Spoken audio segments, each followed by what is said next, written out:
Gracias a Dios, pues estoy aquí con ustedes hoy. Hace 15 días estaba haciendo unas conferencias en Texas y entonces muchas de las veces lo que hacían era preguntarme por qué hacía yo esto. Entonces, desde entonces añado esta parte. Exactamente como ha dicho don Francisco, yo viví en Israel en el año 2000, entre el año 2001 y 2003, más o menos 3 años. Yo soy católico. Y soy católico practicante y lo era siempre, pero en aquella época, antes de aquella época, yo era católico de los de ir a misa y poco más. Me ponía la chaqueta de católico y lo dejaba el lunes. Y lo que pasó fue que en Israel, en el año 2001, había paz. Y de pronto empezó una cosa que se llama la Segunda Intifada Palestina, que es el levantamiento palestino, si se acuerdan ustedes, cuando Ariel Sharon va a Temple Mount, al monte del templo, y entonces los palestinos se levantan. Y de pronto, como dicen los americanos, hell broke loose, que quiere decir que y el infierno salió de donde estaba. Empezaron los suicidas bomba. De hecho, cuando yo estaba todavía buscando una habitación, una casa en Tel Aviv, yo estaba en un hotel que se llama Lis Rotel en Tel Aviv, y justo a 100 metros fue uno de los primeros suicidas bomba que entró en una discoteca de rusos israelíes y mató a 17 chavales. Y eso estaba yo a 100 metros. El caso es que, no les voy a contar toda la historia, pero lo cierto es que me hizo cambiar de una forma que yo ni siquiera me di cuenta. Mi familia se fue, yo me quedé solo, y leyendo un libro sobre arte en la Edad Media, hay un movimiento en el arte de la Edad Media que se llama Memento Mori, recuerda que te vas a morir. Y para mí aquello, poco a poco, caló. ¿Qué significa Memento Mori para mí? Pues significa 3 cosas. Primero, cada momento es un regalo. Miren, que yo haya estado comiendo hoy con don Francisco, que esté con ustedes hoy, con Sabino, con José Luis, con todos ustedes, con Francisco, hay tantos Franciscos. Eso es un regalo. Y ahora lo van a ver, y la ciencia además demuestra que es un regalo. Esa es la primera cosa, con lo cual da gracias. La segunda es, recuerda que te vas a morir significa que te van a juzgar. Esto es algo que los sacerdotes, don Javier, entre ellos no comenta tanto como debiera. Pero lo cierto es que nos van a juzgar. Y yo, que soy cristiano, nuestro Señor habla del juicio, habla más veces del infierno que del cielo. Eso es porque probablemente lo necesitamos más. Entonces, quiero que en aquel momento, cuando me vienen a juzgar, haya algo que pueda decir alguien, idealmente ustedes, bueno. Porque hay otras muchas cosas de las que pues yo sí me avergüenzo. Y la tercera cosa es, deja un legado. Deja que este mundo sea un poco mejor de cómo era cuando viniste. Y esa es la razón por la que estoy aquí. Esa es la razón por la que estoy aquí. Ustedes tienen que saber, hay un libro que se vende, que por cierto van a vender fuera. Todos los derechos de autor no van para mí, con lo cual si yo les caigo mal no se preocupen porque yo no me voy a llevar un duro, van para EWTN. En la fundación de EWTN, tal como ha dicho don Francisco, yo soy el presidente. Yo no cobro en EWTN y ninguno de los directivos de EWTN cobramos por ello. Aquí cobraremos, si Dios quiere, en algún momento. Y esa es la razón por la que estoy aquí. Hay otra, y es que esto funciona. Miren, esta es una carta, tengo muchas cartas, recibo una más o menos al mes de este tipo. Es una carta que he recibido este mes de un joven que dice, yo era agnóstico, descubrí el libro, lo he leído, ya no puedo ser agnóstico y soy católico. Ahora voy a hacer una cosa que don Vicente me ha dicho que no haga y que Jesús me ha dicho que por favor no haga, pero voy a hacerlo. Y me voy a pasear por ustedes, ¿vale? Porque le voy a preguntar a Elena y le voy a preguntar a Francisca. Esta es la razón, esta es otra de las razones por las que estoy aquí. Porque quiero salvar mi alma y quiero ayudarles a que salven la suya. Pero, ¿qué es lo que vamos a ver hoy? Miren, vamos a ver 3 consideraciones previas. Les voy a hablar de 3 consideraciones previas. Les voy a hablar del tráiler del libro. La ciencia tiene evidencias que demuestran que Dios existe. Les voy a hablar de EWTN y les voy a contestar las preguntas. Si las preguntas son difíciles, don Francisco las contesta. Si las preguntas son fáciles, las contesto yo. Pues yo soy muy bueno contestando preguntas fáciles, de verdad. Ahí. Si ustedes son católicos, este es el resumen ejecutivo de su fe. Si no son católicos, no se preocupen. Ahora verán que no va de eso.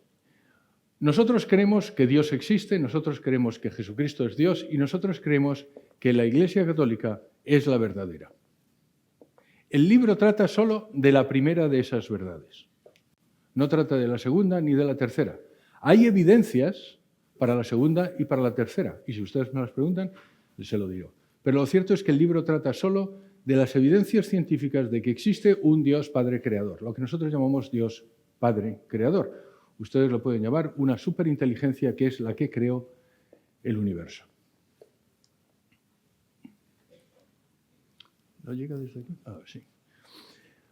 ¿Por qué es un libro necesario? Miren, John Polkinghorne, que es la cita de la que va ahí, es el físico británico más importante del siglo XX y del siglo XXI en Inglaterra. Él murió en el año 2021. Él era ateo, luego se convirtió en cristiano, se convirtió incluso en sacerdote anglicano a la edad de casi 50 años. Y él dice, el asunto de la existencia de Dios es la cuestión más importante a la que nos enfrentamos desde la naturaleza de la realidad. ¿Qué quiere decir eso, Elena? Que el asunto de la existencia de Dios es algo que la ciencia también trata. El asunto de la existencia de Dios es algo que la ciencia también trata. Segunda razón, ¿quiénes de ustedes son millennials? Si ustedes no saben lo que es un millennial, ustedes no son millennials. Quiero que lo sepan. A ver, ¿quiénes son millennials? Millennials, las personas que tienen entre 25 y 42 años. 43 quizá ahora. Muy bien, ya empiezan a ser. Solo los millennials se han puesto en aquel lado y no hay aquí. Bueno, pues muy bien. Pero esto les afecta también a sus hijos. Si ustedes tienen hijos que son de la siguiente generación, es lo que se llama la generación Z. Tanto los millennials como la generación Z, miren, el 82% de los millennials abandonan su fe porque piensan que Dios y ciencia están enfrentados. La principal razón por la que los jóvenes, Elena y sus amigos, y sus hijos y sus nietos abandonan la fe es porque piensan que ciencia y Dios están enfrentados. No la abandonan porque piensen que el Papa está equivocado en alguna cosa o porque le caiga mal el Papa. No la abandonan porque estén en contra de algún dogma. La abandonan porque piensan que ciencia y fe se contradicen. Y cuando ciencia y fe se contradicen, ¿quién gana? ¿Cómo se llama usted? Begoña. ¿Quién gana? La ciencia. Muy bien, Begoña. En la mente de los millennials, el que gana es la ciencia. En la mente, usted no es millennial, Begoña. Ah, se da cuenta. Es justo lo que quería demostrar. Gracias, Begoña. En la mente de los millennials, cuando ciencia y Dios se enfrentan, el que gana es Dios. ¿Saben por qué? Porque las personas como Elena, y ustedes también, lo que no quieren es parecer tontos. Y les han hecho creer que creer en Dios es ser tonto. Y hay una presión de que creer en Dios es como creer en Mickey Mouse. No se lo han oído, a mí me lo dicen ahora, desde que estoy en YouTube muchas veces, me escriben, este hombre cree en Mickey Mouse. Y entonces eso acaba horadándote y acabas dejándolo. Esa es la principal razón por la que los jóvenes abandonan la práctica religiosa. Y el 63% de ellos lo que dice Sabino es, si tú quieres que yo crea, dame pruebas. Miren, aquellos de ustedes que crean, que tengan fe y que la tengan sin necesidad de pruebas, magnífico. Mantengan ustedes la fe. Mantengan ustedes la fe. Si ustedes no la tienen, búsquenla. Porque es una de las cosas que les va a hacer felices. Tener fe es uno de los ingredientes más importantes que empujan a la felicidad. Hay también en el libro un estudio sobre esto de Ipsos. Hay 3 ingredientes, son la familia, Dios y la salud. Ustedes tienen esos 3 ingredientes y tienen una mayor propensión a ser feliz que las personas que no lo tengan. Eso no quiere decir que si lo tengan, sean felices, y si no lo tienen, no lo sean, sino que hay una mayor propensión a serlo. Ahora bien, lo cierto es que los jóvenes dicen, no, si tú quieres que yo crea, me tienes que dar pruebas. Y lo cierto es que, miren, en los últimos 50 años, en la última generación, la ciencia siempre ha llevado a Dios. No puede ser de otra manera. La ciencia la inventó Dios. Pero lo cierto es que en los últimos 50 años las evidencias que vienen de la física, de la química, de la cosmología, de las matemáticas y de la biología son tan absolutamente abrumadores que realmente no creer en Dios se convierte en una temeridad. Parece como si Dios desde su providencia hubiera dicho: el hombre de hoy lo que necesita son este tipo de pruebas, así que se lo voy a dar. ¿Quiénes de ustedes conocen las 5 vías de Santo Tomás? Don Javier, levante usted la mano, por favor. ¿Nadie conoce las 5 vías de Santo Tomás? Fantástico. Pasen ustedes menos tiempo delante de la tele. Esto se lo dice el presidente de una tele. Las 5 vías de Santo Tomás son pruebas, si quieren, de la existencia de Dios desde la filosofía que se producen en el siglo XIII. Cualquiera de ellas lleva necesariamente a la existencia de Dios, pero son pruebas metafísicas, son pruebas lógicas. Eso realmente aburre enormemente a la gente de hoy. Dios nos dio ese tipo de demostraciones en el siglo XIII y nos da este tipo de demostraciones en el siglo XXI, porque es lo que hoy necesitamos. Y vamos a hablar de ello. Además, el libro rompe mitos. Vamos a ver. ¿Quién piensa que cuanto más ciencia, menos Dios? No sean tímidos, voy a acabar hablando con todos ustedes. ¿Cómo se llama usted? Sí. Dolo. Usted no ha estudiado Derecho, ¿verdad? Porque no sabe lo que es el dolo. Bueno, ¿usted piensa que cuanto más ciencia, menos Dios, Dolo?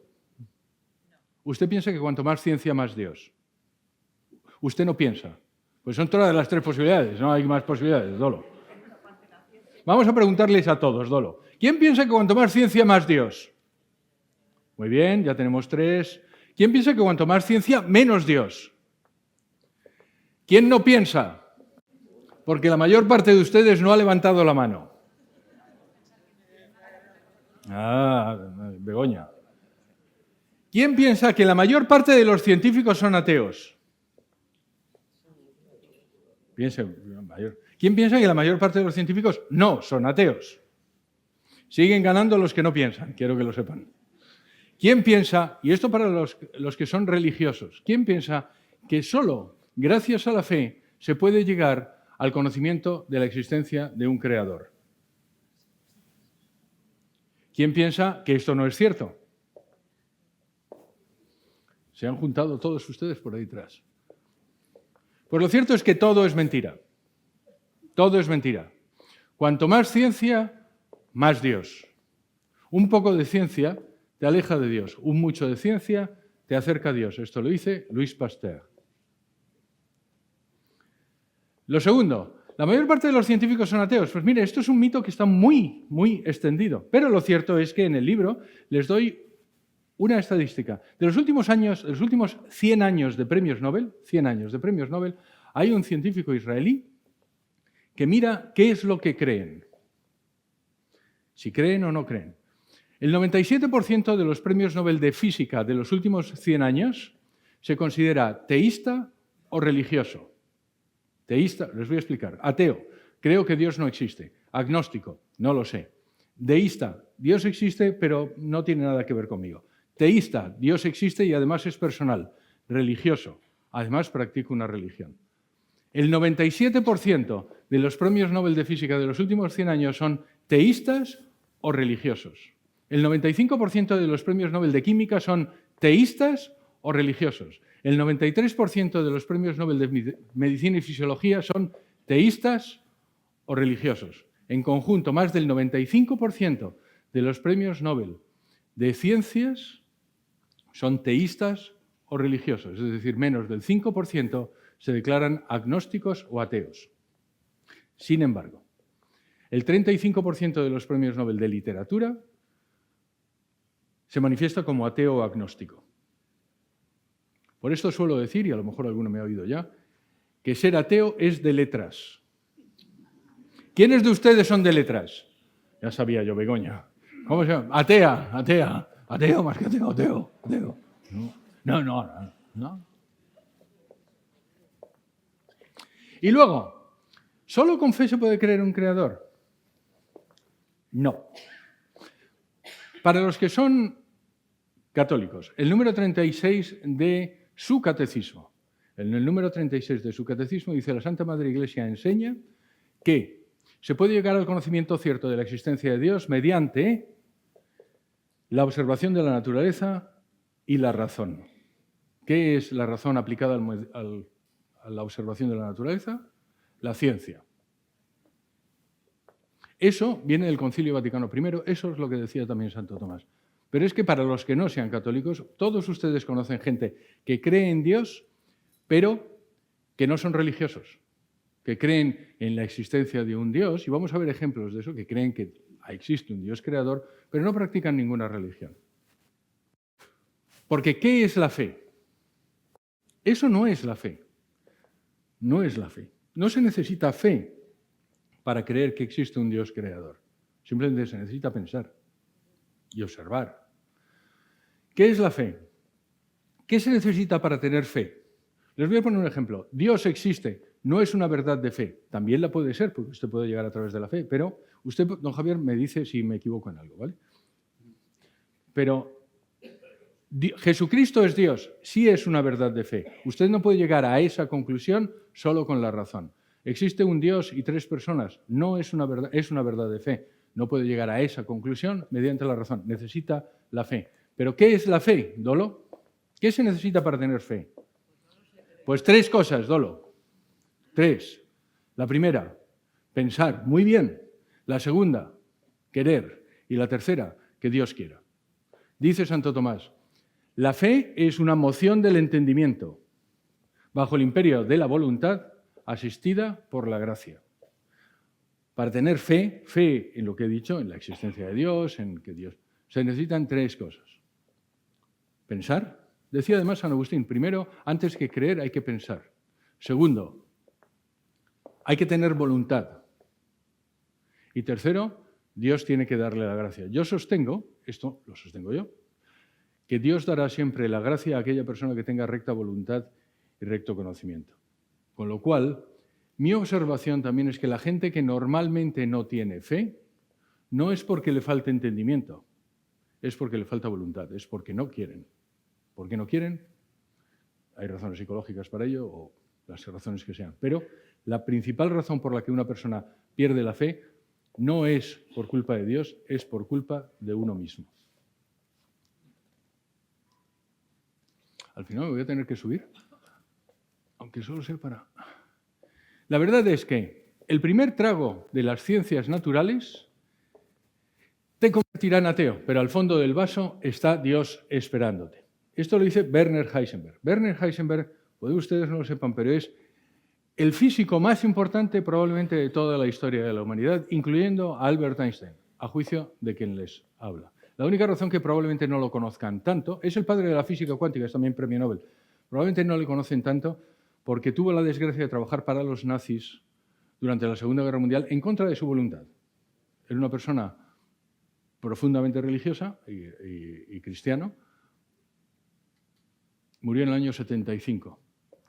Con lo cual, cuanto más ciencia, más Dios. A medida que aprendemos sobre nuestro mundo, la probabilidad de que este sea el resultado de un proceso aleatorio deviene cada vez más remota, de tal forma que son raros los científicos actuales que tengan una actitud atea. Esto lo dice Arthur Compton, que también es premio Nobel de Física, que luego además se hizo cristiano, se hizo pastor episcopaliano. Él era protestante.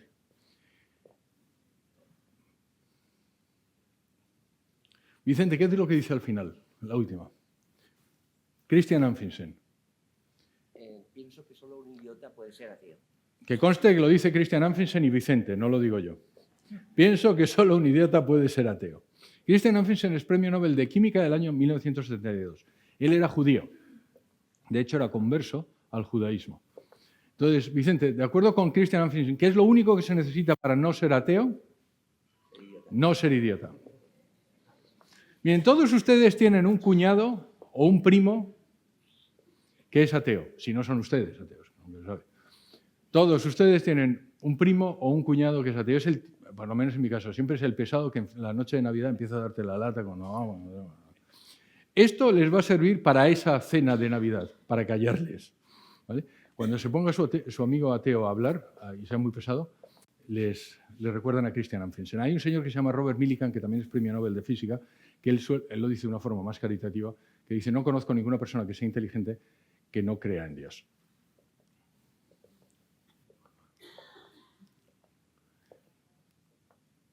Les voy a dar ahora el tráiler del libro. Vamos a ver. ¿Cómo se llama usted? Carlos. Quiero que me diga si hay más de 2 alternativas. Si esto es correcto, si hay alguna otra alternativa.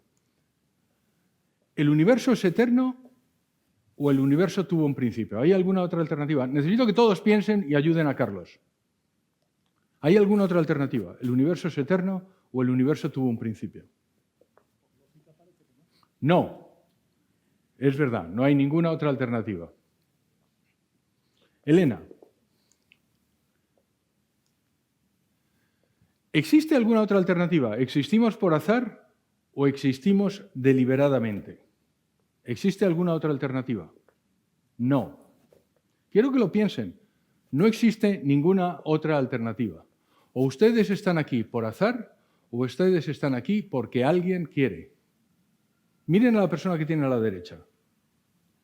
Esa persona que está aquí a la derecha, y ustedes lo de la última derecha, a la izquierda. Esa persona que está aquí solo tiene 2 posibilidades. O está en este mundo porque alguien quiere, o está en este mundo por casualidad. Y hace una enorme diferencia. Hace una enorme diferencia para el resto de su vida. Porque eso que predican de la persona de su derecha, prediquen lo de ustedes. Hay una enorme diferencia. Saber que usted, ¿cómo se llama usted? Carmen, usted está aquí por casualidad. Oh, he tenido suerte. Y en algún momento esa suerte se ha acabado. Porque la vida es dura, ¿verdad, Carmen? Claro que sí. O bien está aquí porque alguien quiere. Ese alguien que quiere, la quiere a usted específicamente, Carmen. Y no hay más posibilidades, tal como nos ha dicho Elena. No hay más posibilidades. Elena, ¿hay alguna otra posibilidad? ¿Dios existe o Dios no existe? ¿Hay alguna otra posibilidad? No. Pues por reducción al absurdo. Carmen, si yo les demuestro que ustedes están aquí deliberadamente y que el universo tuvo un principio, ¿qué estoy demostrando? Que Dios existe. Que Dios existe, que hay un creador. Quiero que lo piensen porque es pura lógica. Si yo demuestro que ustedes están aquí deliberadamente y demuestro que el universo tuvo un principio, necesariamente tiene que haber eso que llamamos Dios. Ahora, quiero que todas las personas que sean ateas o agnósticas no piensen en Dios como un señor con barba, vestido de toga y señalándonos. Piensen como una superinteligencia.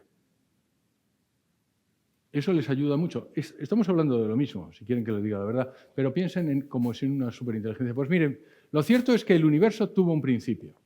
Si yo les hubiera preguntado antes de esta conferencia, si ustedes creían que la teoría del Big Bang estaba en contra o a favor de la existencia de Dios, al menos el 50% de ustedes me habría dicho que piensa que la teoría del Big Bang está en contra de la existencia de Dios.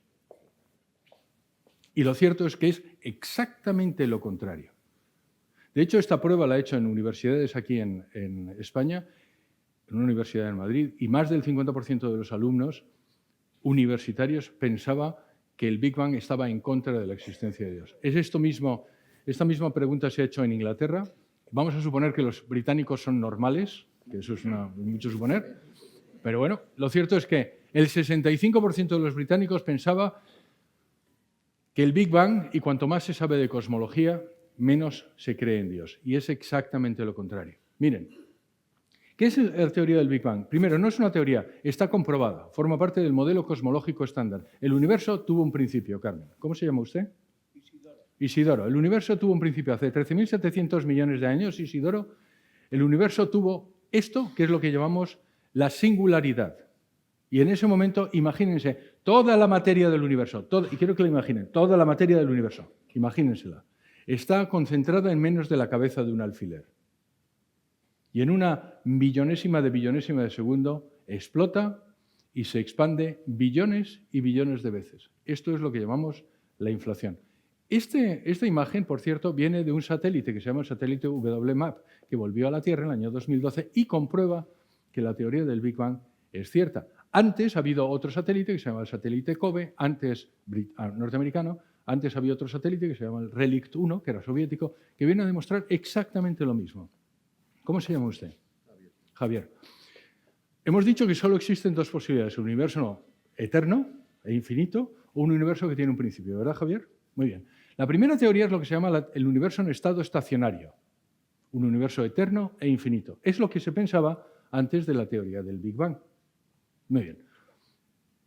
Si el universo es eterno, ¿representa eso un problema para los ateos? Mire, yo le voy a ayudar. Cuando hago esto es no, cuando hago esto es sí. ¿De acuerdo? Muy bien. ¿Representa un problema para los ateos? No, muy bien, Javier. ¿Representa un problema para los creyentes? No, tampoco.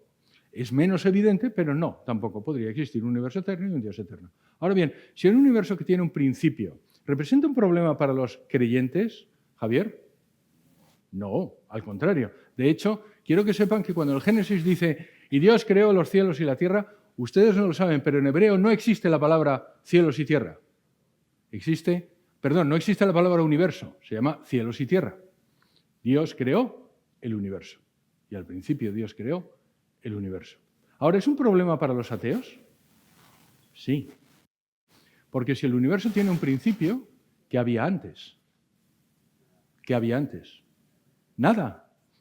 Hay un señor que se llama Parménides, que es un filósofo griego ateo, que él estableció este principio lógico que es un principio lógico y que además no tiene excepciones. De la nada, nada sale. Si no había nada, no podía formarse nada. Luego algo tiene que haber aquí. Pero sabemos que en el Big Bang, en este momento, se crea toda la materia del universo. Pero es todavía más complicado porque se crea el espacio y se crea el tiempo. Fíjense, antes, aquí, no había ni espacio, ni tiempo, ni materia. El espacio, el tiempo y la materia es esto. De eso se preocupa la ciencia, de lo que está dentro de este cono. Eso es el universo. Fuera no hay espacio, ni tiempo, ni materia. Difícil de entender, ¿verdad? Muy difícil de entender. Miren, la primera persona que lo dice es San Agustín. De hecho, en muchos libros de cosmología se menciona a San Agustín porque es la primera persona que cuando se ríen de los cristianos, y por cierto, de los judíos, como diciendo, ¿qué es lo que hacía Dios antes de ese momento? San Agustín dice, no preguntéis qué hacía, porque no había tiempo. El tiempo es también una entidad física creada. Si aquí no había tiempo, ni materia, ni espacio, el algo o alguien que creó el universo, no le llamemos Dios por el momento, tiene que no ser ni espacial, ni temporal, ni material. Necesariamente. No existe vuelta de hoja. Miren, váyanse a Internet y busquen cualquier vídeo con cualquier ateo, el profesor Dawkins, cualquiera de ellos, y cuando le preguntan qué es lo que había antes, dicen, no lo sé, pero no era Dios. Porque cualquier cosa menos Dios, pero no lo sabe. Miren, lo que tiene que haber es una superinteligencia. ¿Por qué superinteligencia? Porque lo lógico es que esto hubiera terminado mal. Las posibilidades de que el universo haya terminado bien después del Big Bang son, y ahora lo vamos a ver, un infinitésimo. Y sin embargo, termina bien. Hace 5.000 millones de años aparece una cosa que se llama la constante cosmológica que hace que el universo se siga expandiendo, en lugar de contraerse, que era lo lógico. Gracias a la fuerza de la gravedad tenía que haber terminado en una cosa que se llama el Big Crunch. Y no terminó el Big Crunch. ¿Por qué? La respuesta de no lo sé. Lo que sabemos es que hay una superinteligencia que diseñó esto, que cuida de esto y que no es ni espacial, ni material, ni temporal. ¿Ven que se empieza a parecer mucho a eso que llamamos Dios, los cristianos o los judíos? Una superinteligencia que cuida de la creación y que además no es ni temporal, ni espacial, ni material. Pero es que el universo tampoco es infinito. El universo no es eterno y el universo no es infinito. El universo tiene 93.000 millones de años luz de extensión. El universo tiene 10 elevado a 53 kilogramos de masa. El 4,6% de esa masa es materia visible, el 22% es materia oscura y el 70 y tantos por ciento es energía oscura. Como dicen ustedes en España, no hay más cera que la que arde. El universo es limitado, no es eterno ni es infinito. ¿Se acuerda, Javier, que le había dicho hay solo dos opciones? El ateísmo estaba muy contento a principios del siglo XX con la teoría del universo en estado estacionario, porque la materia era eterna e infinita. Se ha demostrado que no lo es. Y, sin embargo, tienen problemas con aceptar la existencia de un ser eterno e infinito que no sea material. Lo que demuestra el Big Bang es que hay un ser, a eso que llamamos Dios, que es eterno e infinito y que no es material. El ateísmo no tenía problemas en aceptar un universo eterno e infinito, con lo cual el problema no es el concepto de eternidad e infinitud, es un concepto que estaban dispuestos a aceptar y atribuir a la materia, pero no están dispuestos a atribuir a eso que llamamos Dios. Eso es lo que yo llamo falta de rigor intelectual. Usted acepta la posibilidad de eternidad e infinitud para la materia, ¿verdad? Sí. Ahora que le demuestro que la materia no es eterna e infinita y necesariamente tiene que haber otra superinteligencia, usted no está dispuesto a aceptar que sea eterno e infinito. Eso es una falta de rigor intelectual. No hay ninguna duda de que existe un paralelismo entre el Big Bang y la noción cristiana de creación desde la nada. Esto lo dice George Smoot, el premio Nobel de Física del año 2006. Él era ateo, él se convirtió, él era el padre del proyecto COBE. ¿Se acuerdan que les he dicho que había varios satélites? Uno de ellos era el proyecto COBE. Este señor, cuando comprueba que efectivamente existe el Big Bang, no tiene más que convertirse y empezar a creer en Dios. Robert Jastrow, él es el director del proyecto Apolo de la NASA. Él era ateo. Todavía ahora me estoy leyendo un libro de cuando él era ateo. Luego no lo fue. Que existen, me encanta esta frase porque, fíjense, en la misma frase dice que existen lo que yo o cualquier otro llamaría fuerzas sobrenaturales en acción, es ahora un principio científico comprobado. Fuerzas sobrenaturales y principio científico en la misma frase. En la misma frase. Quizás el mejor argumento en favor de la tesis del Big Bang apoya el teísmo es la obvia ansiedad que provoca en científicos ateos. Porque tienen ustedes que saber que desde que se produce la teoría del Big Bang a mediados del siglo pasado, el ateísmo ha intentado desacreditarlo una y mil veces. Por eso muchos de ustedes pensaban que el Big Bang estaba en contra de la existencia de Dios. Porque ha habido, si quiere, eso que se llama una campaña de desinformación.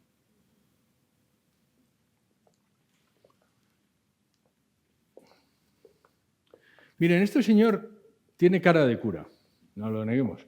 Viste como un cura. Es un cura. Es lo que le pasa a los curas, que a veces que no lo llevan en la cara. ¿Qué quieren que les diga?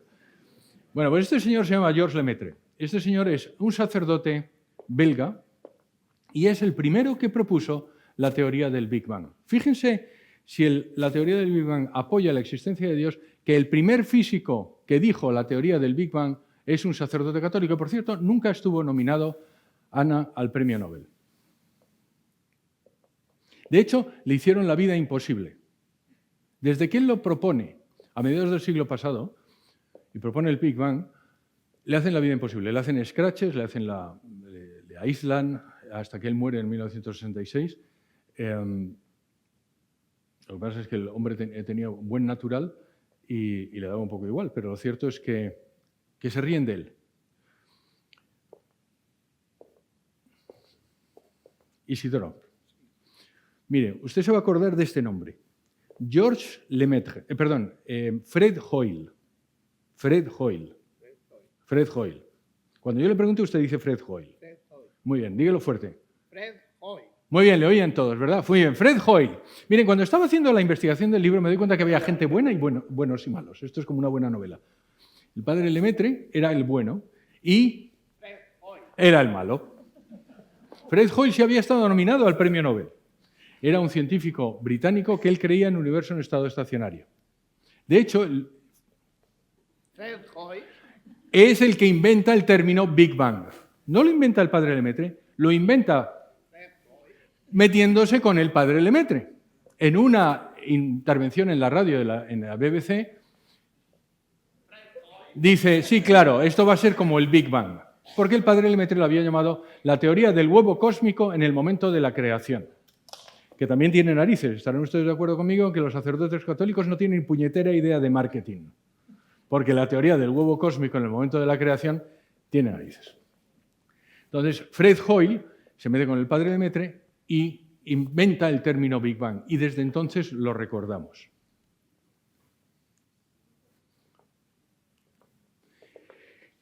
Si ustedes no son providencialistas, hemos tenido una interesante conversación antes, don Francisco y yo, sobre el providencialismo. Séanlo. Estos dos señores se llaman Penzias y Wilson. Ellos son premios Nobel de Física de 1978, si no recuerdo mal. Ellos eran discípulos de Fred Hoyle. Ellos, por tanto, creían en el universo en estado estacionario. Ellos creían que no había habido un principio. Ellos creían que el universo era eterno e infinito. Pero descubren esto, que es la radiación cósmica de fondo. Para todos ustedes que no son millennials, ¿se acuerdan de la televisión cuando hacía... Sí, mucho señor mayor aquí hay, ¿eh? Bueno, pues eso, el 1% de... es la radiación cósmica de fondo. ¿Qué es la radiación cósmica de fondo, don Javier? Pues es, si quieren, para decirlo de una forma rápida, el eco que queda después de aquella primera explosión. Como el universo no es eterno ni es infinito, hay un eco, hay una reverberación, hay algo que podemos ver en todas las direcciones del espacio. Y estos señores descubren desde Nueva Jersey, con una enorme antena, que hay una radiación en todas las direcciones del espacio equivalente a 3 grados Kelvin. Y no se lo pueden creer. Entonces, estos señores dicen, bueno, pues esto va a ser porque es el eco de una explosión, de una prueba nuclear que Estados Unidos acababa de hacer. Y cuando descubren, Francisco, que eso no es así, dicen, bueno, pues la siguiente opción es, esto es el eco de Nueva York, que está relativamente cerca. Y cuando descubren que no es así, llega la tercera opción, que es la que más me gusta. ¿Quiénes de ustedes les gustan las palomas? Las palomas. Bueno, pues para todos aquellos que no nos gustan las palomas, la tercera opción era, esto es las cagadas de paloma que estaban dentro de la enorme antena.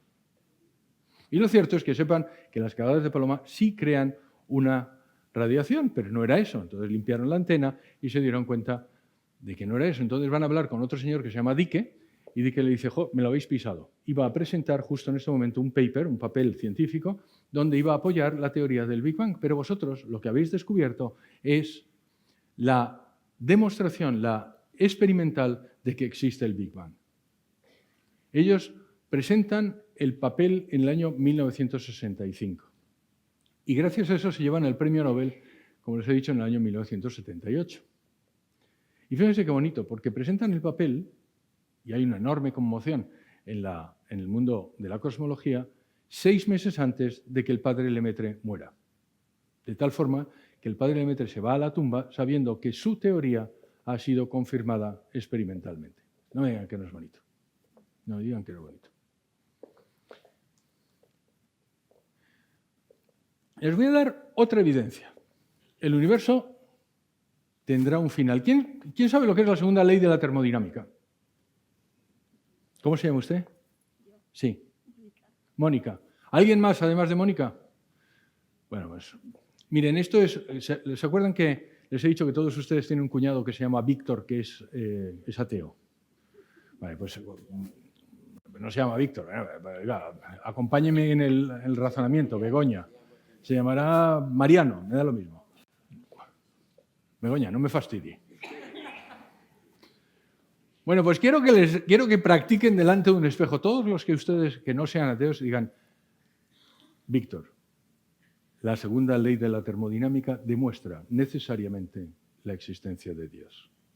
Quiero que sepan que Víctor no contesta eso. No hay un Víctor que conteste esa frase. Practíquenlo delante de un espejo. Pero lo cierto es que es exactamente eso. ¿Qué es la segunda ley de la termodinámica? Hay un concepto que se llama el concepto de entropía, que introduce... La primera persona que habla de la segunda ley de la termodinámica es un señor que se llama Boltzmann. Sabino, una pregunta rápida.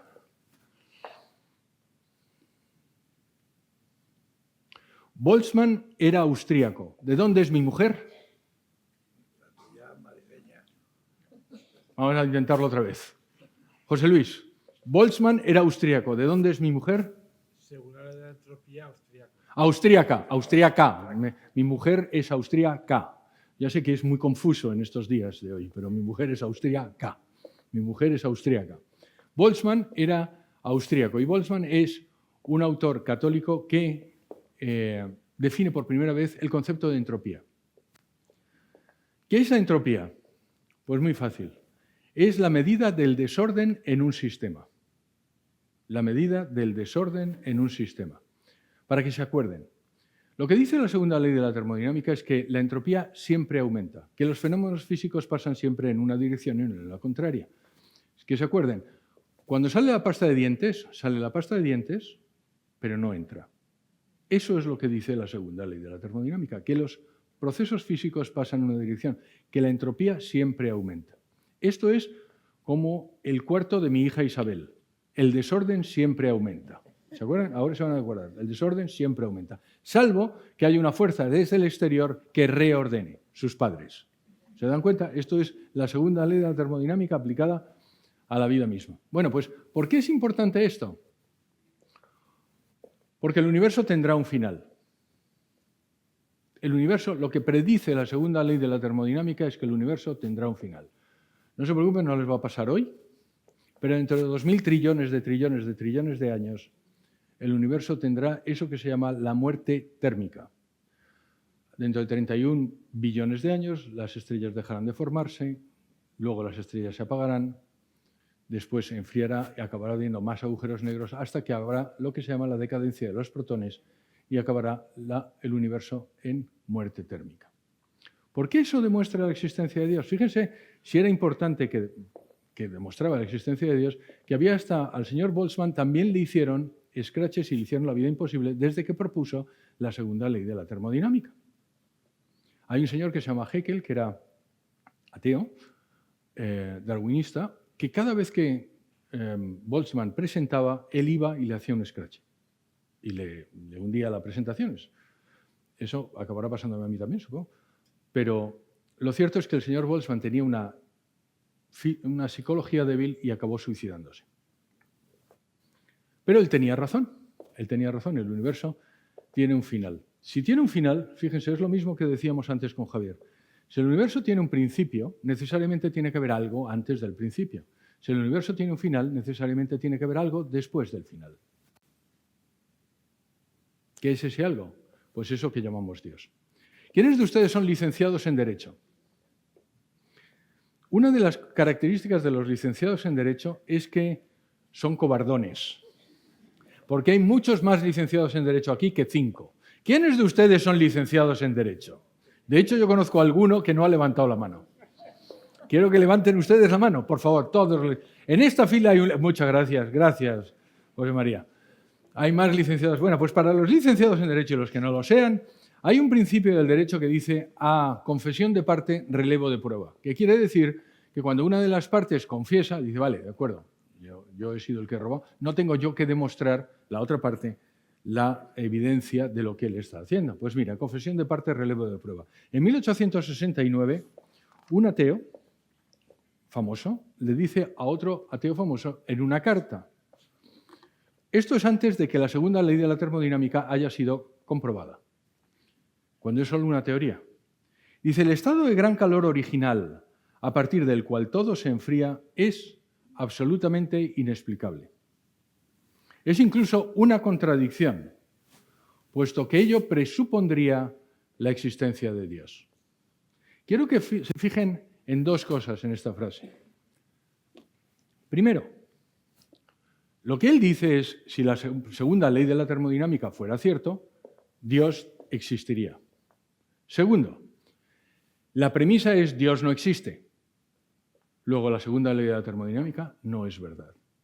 En muchas ocasiones me he dado cuenta de que el ateísmo tiene esa forma de pensar. Cualquier evidencia que me lleve a que Dios existe no puede existir. No es verdad. No es verdad. No estoy hablando del agnosticismo, estoy hablando del ateísmo. Porque las evidencias están ahí, entonces tengo que darle una vuelta.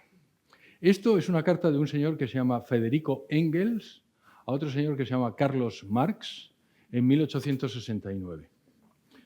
Les puedo decir personalmente que nos hubiera ido a todos mucho mejor si estos dos señores hubieran creído en la segunda ley de la termodinámica. Y ahora para los licenciados en Derecho. ¿Qué significa un universo antrópico? A ver, ¿quiénes eran los licenciados en Derecho? ¿Se han dado cuenta como ahora? Miren, acabo de demostrar que son cobardones. No hay ni uno. Ni uno. No puede ser. ¿Qué significa un universo? ¿Cómo se llama usted? Carmen. Carmen. ¿Qué significa un universo antrópico? Carmen. Un universo antrópico es un universo hecho para usted y para mí. Es un universo hecho para el hombre. Un universo que está hecho para nosotros. Esta es otra, si quieren, una demostración que ha hecho que muchas personas, muchos científicos se conviertan. ¿Por qué?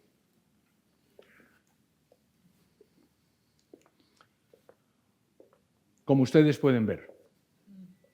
Esto es una broma. Miren, en el libro hay como 200 leyes y constantes físicas que si variaran milimétricamente, ninguno estaríamos aquí. El universo no existiría. ¿Por qué? ¿Cómo se llama usted? Francisca. ¿Sabe usted cuál es la velocidad de la luz? 300.000 kilómetros por segundo en vacío. ¿Por qué? ¿Por qué? No hay ninguna razón, Francisca. No hay ninguna razón. Es porque es así. Es porque es así. ¿Cómo se llama usted? El señor de gafas. José. Las constantes de la física, ¿se deducen o se observan? Yo les rogaría lo del... Es que además no puedo con lo del teléfono. No. Se observan. Se observan. Las constantes físicas se observan. ¿Qué quiere eso decir? Que están allí, que son externas a nosotros y que nosotros no las deducimos. José, ¿las matemáticas se inventan o se descubren? Se descubren. Solo esta frase, solo este concepto debería hacer que todas las personas que son ateas dejaran de serlo. Fíjense, las matemáticas, cualquier artificio matemático, no se inventa. No depende de mi inteligencia. No es que José y yo nos pongamos a pensar e inventamos. Las matemáticas se observan. Las matemáticas se descubren. ¿Qué significa? Que son externas a nuestra mente y que son objetivas. Y la tercera cosa que significa es que nuestra mente está capacitada para poderlas deducir, para poderlas descubrir. ¿De dónde se deduce? Que aquel que creó las matemáticas es el mismo o lo mismo que creó la mente de José y la mía, que permite descubrir las matemáticas. Las matemáticas son externas a nosotros, son objetivas y se descubren. Y además vamos descubriéndolas poco a poco. Pues eso es lo que dice el principio antrópico.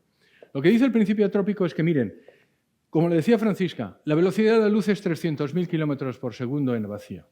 Si la velocidad de la luz no fuera esa, ninguno de ustedes estaría aquí. Francisca no estaría aquí. Isidoro no estaría aquí. Y lo que es peor, yo no estaría aquí.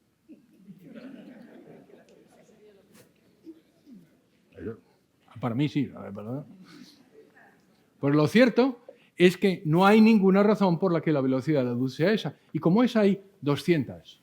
Miren, cuando a Turok le preguntan por qué los electrones giran en esas órbitas, él contesta, no lo sé, lo observo y trabajo con ella. En el libro, como les he dicho, hay 200 ejemplos de que si hubieran variado las constantes o las leyes, el universo no existiría, o bien el universo no existiría, o bien la Tierra no existiría, o bien no existiría vida. Les voy a poner un ejemplo. Vamos a ver.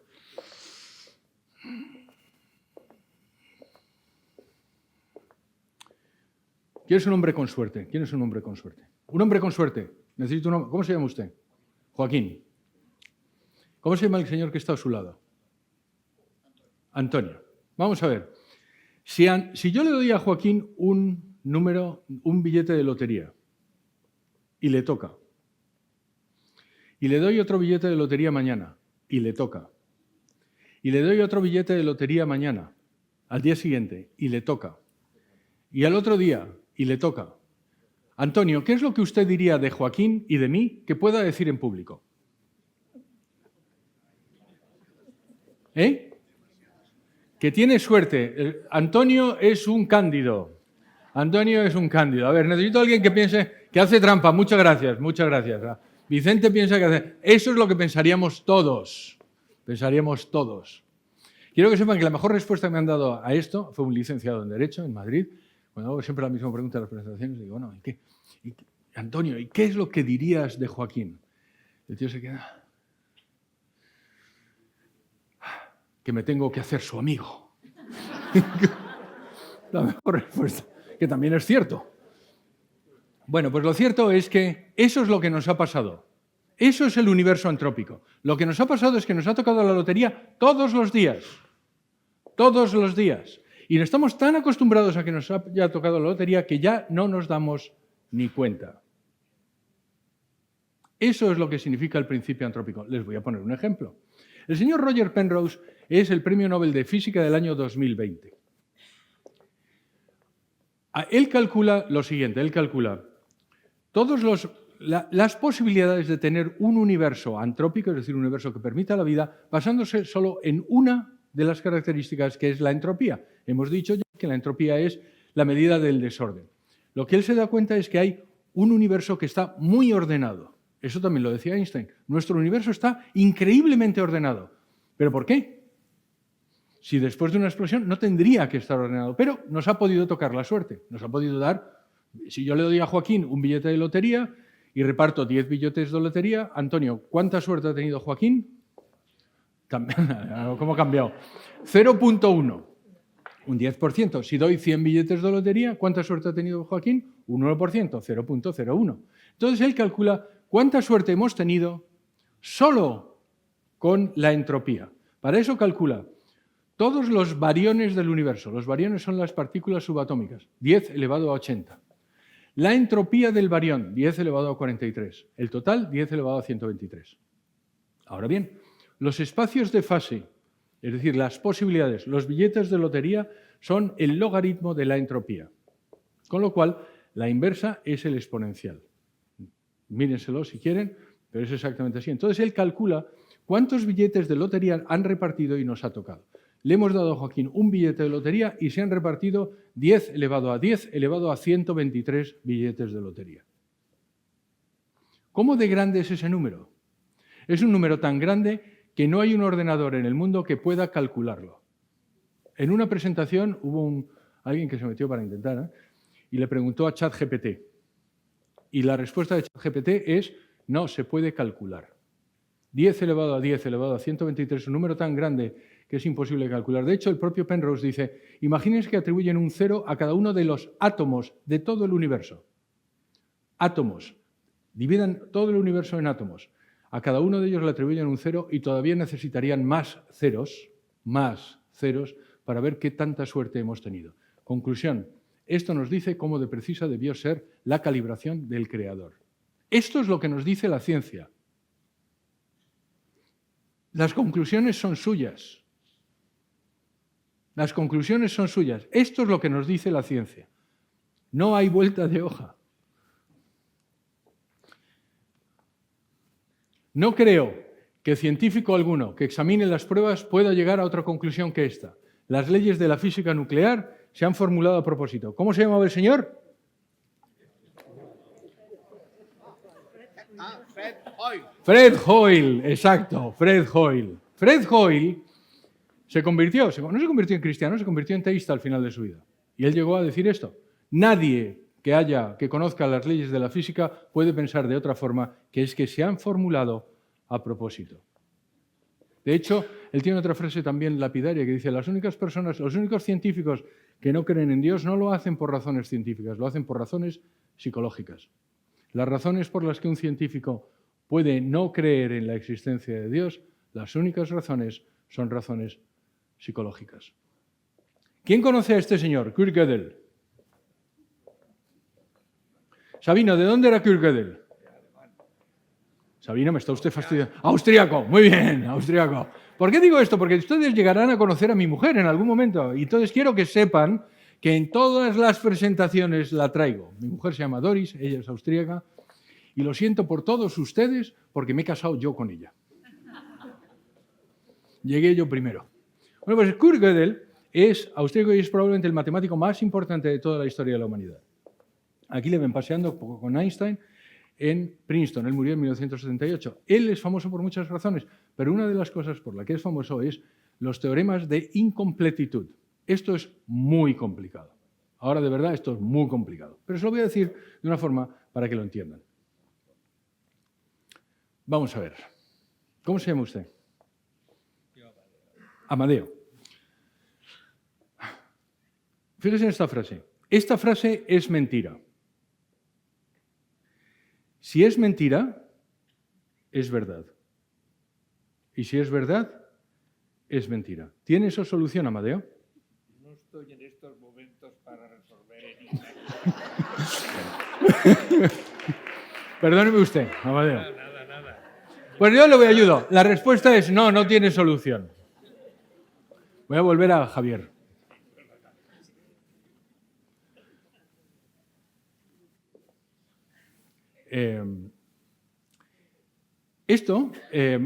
Como le decía, esto es lo que se llama la paradoja del mentiroso. Esa paradoja no tiene solución. No tiene solución. Cuando se lo digo a mi hijo Diego, que tiene 12 años, Amadeo, Javier, él dice, esto papá es como Pinocho. ¿Qué hacía Pinocho, Javier? ¿Qué le pasaba a Pinocho? Que mentía. ¿Y qué le pasaba cuando mentía? Que le crecía la nariz. Ahora imagínense, me dice mi hijo Diego, imagínense que Pinocho dice, me va a crecer la nariz. ¿Cómo se llama usted? ¿Usted, el de blanco? Sí. Vaya, tengo una suerte, de verdad. Voy a volverme a José Luis. Fíjense que dice Pinocho, me va a crecer la nariz. Si le crece la nariz, ha dicho la verdad y por tanto no le debe crecer la nariz. Pero si no le crece la nariz, ha mentido y por tanto le debería crecer la nariz. ¿Tiene su solución, José Luis? No. Es una paradoja, es la misma paradoja, si se dan cuenta es la misma paradoja. No tiene solución. Esto es lo que le lleva a él a pensar los teoremas de incompletitud. Ya me da miedo preguntar, ¿cómo se llama usted? Sí, Ana.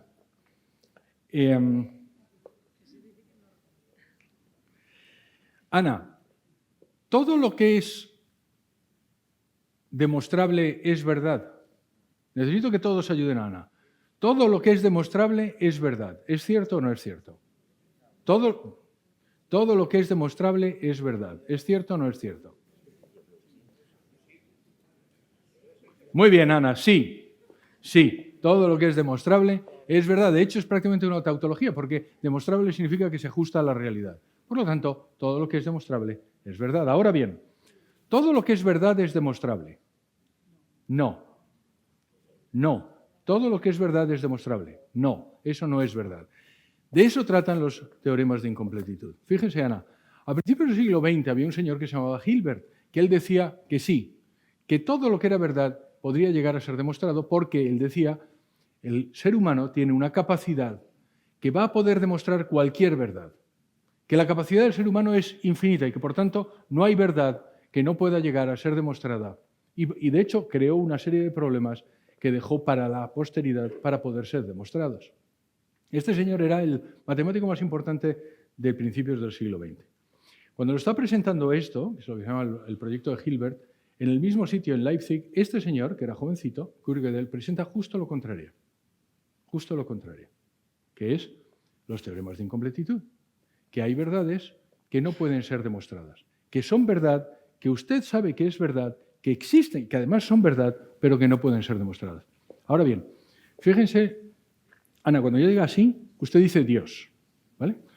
Lo que dice Gödel es, y esto es importante, esto es complicado, así que presten atención, dice, en un sistema formal G hay proposiciones y axiomas que no pueden demostrar todas las verdades del sistema formal G. ¿Me han entendido? No. Él dice, en la aritmética hay verdades que no pueden ser demostradas solo con las proposiciones y axiomas de la aritmética. Y lo demuestra. Él dice, esas verdades se pueden demostrar con un sistema formal mayor, llamémosle el G'. Un sistema formal mayor. El sistema formal mayor presta las proposiciones que hacen posible la demostración de todas las verdades del G. ¿Me siguen hasta ahora? ¿Más o menos? En un sistema formal menor hay verdades que necesitan de las proposiciones de un sistema formal mayor para poder ser demostradas. Muy bien, hasta aquí bien. Pero claro, en el sistema formal mayor, en el G', también hay verdades que para ser demostradas necesitan de un sistema todavía mayor. Le llamémosle el G2'. Claro, pero en el G2', una vez más, hay verdades que no se pueden demostrar solo con esa, sino que necesita uno mayor. ¿Así hasta dónde? Hasta Dios. Hasta Dios. Eso es lo que demuestra Gödel. Lo que demuestra Gödel es que para la completitud y la consistencia de la aritmética y, por tanto, de las matemáticas, puesto que Hilbert había demostrado que para la consistencia de las matemáticas se necesitaba la consistencia de la aritmética, se necesita a Dios. Lo que es increíble es que llevo probablemente 70 charlas, 80 charlas, y no hay nadie que conozca los teoremas de incompletitud, incluyendo gente que ha estudiado exactas. El matemático más importante de toda la historia demostró que para la consistencia de la ciencia se necesitaba a Dios. Él dijo, el materialismo es falso. Les voy a dar además una buena noticia como conclusión. Esto hace que la inteligencia artificial nunca les pueda llegar a sustituir. Mire, yo era consejero delegado de una compañía de Big Data, de tecnología de Big Data. ¿Qué es lo que hacen las tecnologías de Big Data? Pues lo importante son básicamente dos cosas. Uno es capacidad de meter muchos datos y procesarlos muy rápidamente. Eso es lo que hacemos. Muchos datos distintos, además, y capacidad de procesarlos muy rápidamente. Pero lo que sale como consecuencia de eso es siempre un producto de lo que entra, no nada adicional. Lo que dice el teorema de incompletitud de Gödel es que ustedes tienen y saben verdades que no saben por qué las saben, pero son verdad. ¿Por qué? Por Dios. Por Dios. La única razón por la que ustedes saben que hay verdades que no pueden demostrar es, no porque no se lo han enseñado a su padre. Todos sabemos que pegar a una señora mayor cuando no nos ve nadie está mal. En cualquier civilización, en cualquier momento. ¿Por qué? Por Dios. Fíjense, para que se acuerden, ¿quiénes de ustedes han leído El Quijote? ¿O trocitos del Quijote? ¿O una parte del Quijote? Fenomenal, muy bien. Menos Quijote y más ciencia, ¿no se dan cuenta ustedes? Han levantado todos la mano, hombre. Bueno, pues en el capítulo 51 del Quijote, se acordarán que a Sancho Panza le hacen gobernador de una isla. ¿Se acuerdan? Hay unos nobles que se quieren reír de él y entonces le hacen de la isla Barataria, efectivamente. Y entonces los nobles se ríen de él diciéndole, vamos a hacerle una trampa a este. Dice, en la isla hay un puente y al final del puente hay una horca. Y nosotros, señor gobernador, ahorcamos a todos aquellos que cruzan el puente y que dicen la mentira. Y dejamos pasar a aquellos que cruzando el puente dicen verdad. Bien, pero tenemos un problema, señor gobernador. Ha pasado una persona, ha cruzado, y le hemos preguntado a qué viene a la isla y ha dicho a que me ahorquen. Si le ahorcamos, ha dicho la verdad y por tanto no merece que le ahorquen.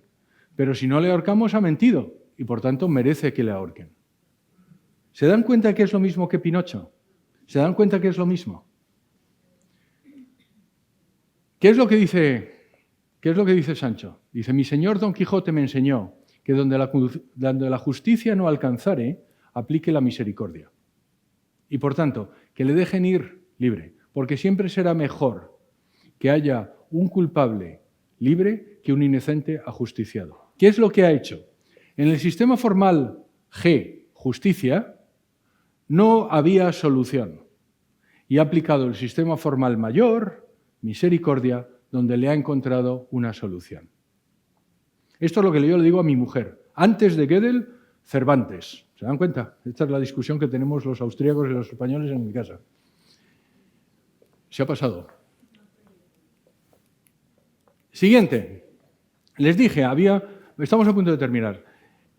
También hay evidencias biológicas. Ustedes conocerán esto se llama la doble hélice, o es una molécula del ADN. Lo que ustedes ven aquí, no sé si lo ven del todo, pero bueno, en el pasamanos de la doble hélice son fosfatos y azúcares.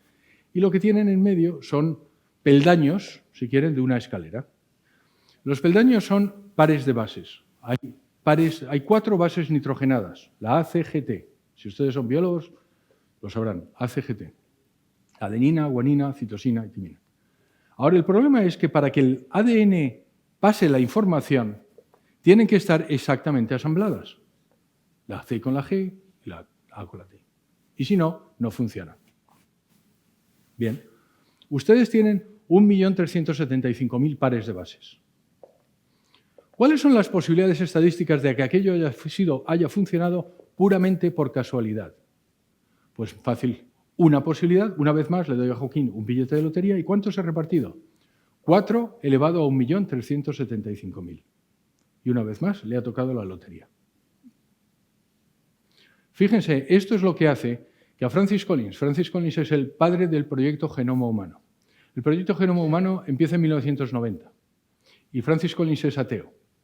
A mediados del proyecto Genoma Humano, él se convierte en teísta. Dios tiene que existir. A final del proyecto Genoma Humano, él es cristiano y ahora forma parte del Consejo Asesor Científico del Papa. El proyecto Genoma Humano termina en el año 2004. Él escribe un libro que se llama El lenguaje de Dios. El lenguaje de Dios lo que dice es, lo que yo he descubierto en el genoma es un lenguaje. Es un lenguaje digital. De hecho, si ven las copias del genoma humano es A, C, T, G, C, T, G, porque está exactamente así. Dice, detrás de cada lenguaje necesariamente tiene que haber una inteligencia. Necesariamente tiene que haber un Dios detrás del genoma humano. Y él mismo dice, se le puede adorar o bien en el laboratorio o bien en la iglesia. Con lo cual, si el universo no es eterno y no existimos por casualidad, como les dije al principio, ¿qué es lo que hemos demostrado? Que necesariamente Dios existe. Y eso es una buena noticia, porque ustedes no están aquí por casualidad. Esto es algo que digo en todas las presentaciones y casi se me olvidan estas. Miren, lo que demuestra la ciencia es que hay un Dios que no es que creara a José Carlos como mi hijo Diego o mi hija Clara, que tire una pelota y se olvida de la pelota, y la pelota va rodando y se olvida de ella. Lo que demuestra la ciencia es que hay un Dios que se preocupa por su creación. Es decir, que en cada momento está mirando la pelota. De tal forma que el Dios de la ciencia, si no quisiera, yo no terminaba la frase. Si yo doy la siguiente frase, si yo doy la siguiente respiración, es porque Dios deliberadamente quiere, no por casualidad. Y eso se aplica a ustedes también. Fíjense si tenemos suerte. Para el científico que ha vivido su fe en el poder de la razón, la historia termina como en un mal sueño. Ha escalado la montaña de la ignorancia, está a punto de conquistar el pico más alto y cuando se tira sobre la última roca es saludado por una banda de teólogos que han estado sentados allí durante siglos. Esto lo dice Robert Jastrow, que era ateo, que era el padre del proyecto Apolo de la NASA.